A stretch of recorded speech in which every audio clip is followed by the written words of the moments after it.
जय हिंद भाइयों, आप सभी का स्वागत है मेरे इस चैनल पे। ग्रुप डी का एग्ज़ाम डेट आ चुका है। आज से लगभग 1 महीने का समय शेष है। जो लोग मुझसे यूपी पुलिस के एग्ज़ाम में जुड़े हुए थे, शुरू से मेरी बताई गई बातों को माने थे कि कैसे पढ़ना है, क्या पढ़ना है और कितना पढ़ना है, उनको बहुत ही फ़ायदा हुआ है। मैक्सिमम बच्चे एग्ज़ाम में 120 प्लस स्कोर करके आए हैं। ठीक है, मेरे पास सबका मैसेज पड़ा है, सबसे बात होती रहती है। ऐसे में ग्रुप डी में भी अगर आज ही से आप लोग मेरी बातों को मानना शुरू कर दिए, फॉलो करना शुरू कर दिए, तो ग्रुप डी का एग्ज़ाम आपका अच्छा होगा। जिनका पुलिस का एग्ज़ाम ख़राब हो गया है, होमगार्ड में जिनका रिजल्ट नहीं आया है, वो लोग भी अगर अभी से लग गए, अभी 1 महीने का समय है, तो निश्चित ही उनका एग्ज़ाम क्रैक हो जाएगा। तो मेरी बातों को थोड़ा ध्यान से सुनेगा कैसे क्या करना है। सबसे पहले मैं टेलीग्राम का लिंक नीचे कमेंट में पिन कर दे रहा हूँ, वहाँ आप लोग ज्वाइन हो जाइए। जो भी PDF, जो भी क्लासेस आपको पढ़नी है, वह सब उसी पे सेंड करूँगा मैं। ठीक है, अब देखो कैसे क्या करना है। एग्ज़ाम में 4 सब्जेक्ट आते हैं, मैथ, रीजनिंग, GS और साइंस, जिसमें साइंस का सबसे बड़ा रोल होता है। अकेले साइंस से केवल 25 प्रश्न आते हैं। तो मैं आपको चारों सब्जेक्ट के बारे में बताऊँगा कि चारों सब्जेक्ट आपको कैसे, कब, किससे और कहाँ से पढ़नी है कैसे। देखो, साइंस 25 प्रश्न आते हैं, जिसमें फिजिक्स, केमिस्ट्री, बायोलॉजी तीनों रहता है। ठीक है, तो ऐसे में केवल 1 ही महीने का समय शेष बचा है। अब आप कोई मोटी सी किताब लेके बैठ जाओगे तो कर पाओगे साइंस को 1 महीने में? नहीं कर पाओगे। ठीक है, और आपको कुछ ऐसा चाहिए कि बिल्कुल आसान भाषा में लिखी गई हो, न्यूमेरिकल प्लस थ्योरी सारी चीज़ें दी गई हों। तो ऐसे में मैं आपको बता रहा हूँ कि साइंस को आप लोग केवल और केवल खान सर की क्लास नोट्स से करेंगे। ठीक है, मैं उसका PDF अपने टेलीग्राम चैनल पे सेंड कर रहा हूँ, फिजिक्स, केमिस्ट्री, बायोलॉजी तीनों सब्जेक्ट का। ठीक है, आपको सिर्फ और सिर्फ उन्हीं से करना है। हर एक सब्जेक्ट में केवल 100 पेज हैं, 100 पेज के आसपास हैं तीनों में, फिजिक्स, केमिस्ट्री, बायोलॉजी में। एक दिन में आप क्या करेंगे, 3 पेज करना स्टार्ट करेंगे। ठीक है, 3 से 4 पेज बहुत बड़ी बात नहीं है। जब आप पढ़ने बैठेंगे ना, तो देखेंगे कितनी आसान भाषा में खान सर की साइंस लिखी गई है। अगर आप किसी और टीचर से पढ़ेंगे या फिर वीडियो लेक्चर पढ़ेंगे तो 1 महीने में कोई ख़त्म ही नहीं करा पाएगा। ठीक है, ग्रुप डी की अगर तैयारी कर रहे हैं तो पहले से थोड़ा बहुत साइंस पढ़े होंगे। आप लोग सिर्फ और सिर्फ खान सर की PDF से साइंस पढ़ेंगे।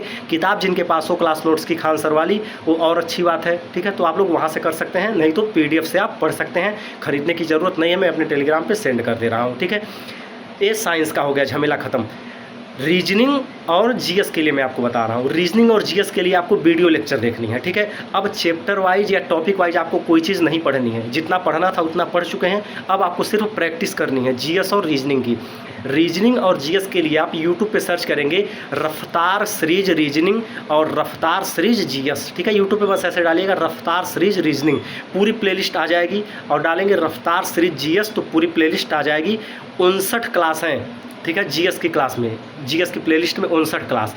हर टॉपिक को इतना अच्छे से बताया गया है। जैसे एक टॉपिक का कोई प्रश्न आया तो उस टॉपिक के बारे में पूरा बता दिया गया है कि उस टॉपिक से कोई प्रश्न आएगा तो छूटेगा ही नहीं। ठीक है, अजीत सर पढ़ाए हैं, आप लोग वहाँ से रफ्तार सीरीज से रीजनिंग और GS करेंगे। आपको कोई किताब पढ़ने की अब ज़रूरत नहीं है। अगर पहले से आप पढ़े हैं, पहले से आपकी तैयारी है, तो अपने हिसाब से कर सकते हैं। लेकिन जिनको लास्ट के महीनों में सही स्ट्रेटजी से पढ़ाई करनी है, उनके लिए है चीज़। देखो, 3 घंटे आपको साइंस पे देने हैं, 1-1 घंटे तीनों सब्जेक्ट पे, फिजिक्स, केमिस्ट्री, बायोलॉजी पे। 1 घंटा आपको रीजनिंग पे देना है, 4 घंटे हो गए। 2 घंटा आपको GS पे देना है, 2 से 3 घंटा। ठीक है, कम 3 घंटा मान के चलिए GS पे आपको देना है। 2 लेक्चर देखने हैं एक दिन में, सबका नोट्स जल्दी जल्दी बनाना है, सबको याद करते चलना है। 2 घंटे में ये काम आपको कर लेना है। ठीक है, 2x की स्पीड में करके वीडियो आप देखेंगे। ठीक है, तो 7 घंटे ऐसे हो गए। अब बाकी जितना भी टाइम बचा, वो टाइम आप जितना भी टाइम आप पढ़ सकते हो, वो टाइम आप मैथ पे लगाओगे। ठीक है, अब सबसे ज़रूरी बात, GS में जो करंट अफेयर को छोड़ दिया, उसका सिलेक्शन और सिलेक्शन से बहुत दूर हो जाएगा।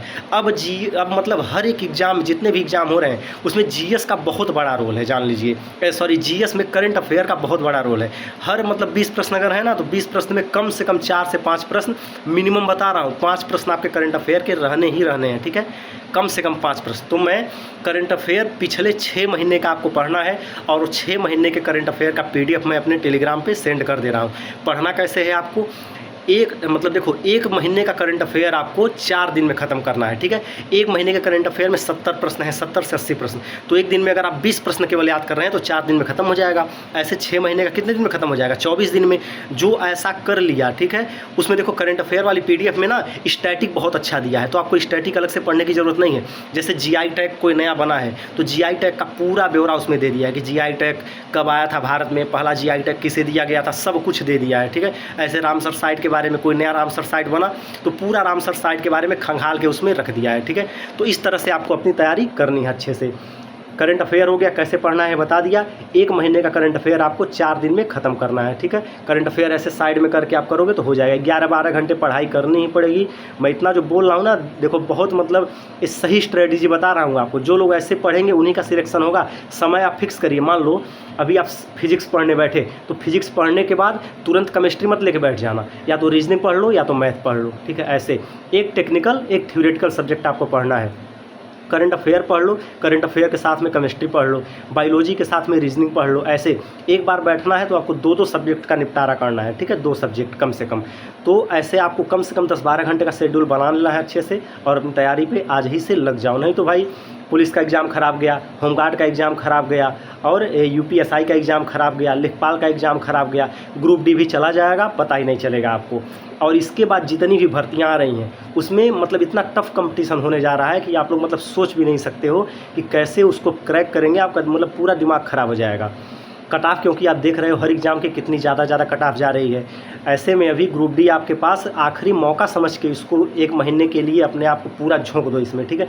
नीचे टेलीग्राम चैनल का लिंक है, आप उस पर ज्वाइन हो जाओ। मैं ऑलरेडी बहुत सारी PDF भेज चुका हूँ, लेकिन उसमें से मैं अभी बहुत सारी PDF को हटाने भी वाला हूँ। वहाँ से हटा के जो PDF ज़रूरी है आपके लिए, ठीक है, उसको केवल मैं वहाँ पे सेंड करूँगा। अभी रफ्तार सीरीज़ की प्लेलिस्ट जो आपको पढ़नी है उसको मैं सेंड कर दे रहा हूँ। देखो मान लो रीजनिंग में GS में 59 क्लास हैं, तो 59 क्लासों को आपको 30 दिन के हिसाब से अपनी स्ट्रेटजी बना लेनी है अच्छे से कि 30 दिन में मुझे कैसे ख़त्म करना है। ये नहीं कि बस देखते जाओ, कुछ नया याद ही ना करो, ऐसे नहीं।